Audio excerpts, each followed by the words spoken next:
Gündəlik gəzmək beyinə necə təsir eləyir? Dostlar, videonu bəyənərək izləməyi sizdən xahiş edirəm. Çox adam gəzməyi ancaq arıqlama və ürək üçün faydalı hesab eləyir. Amma əslində gündəlik gəzinti beynimiz üçün də çox faydalıdır.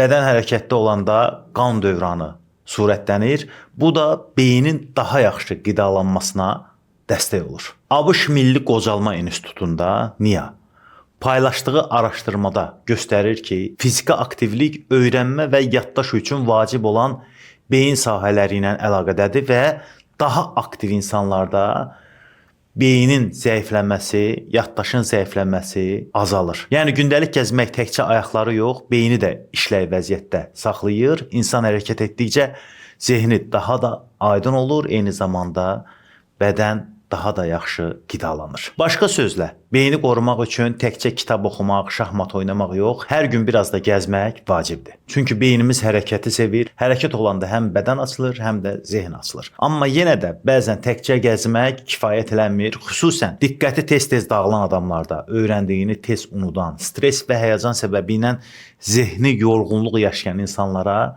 əlavə dəstəyə də ehtiyac olur. Belə halda sizə bir təbii tərkibli qida əlavəsini təqdim eləmək istəyirəm. Qabafoz dərman deyil dostlar, qida əlavəsidir.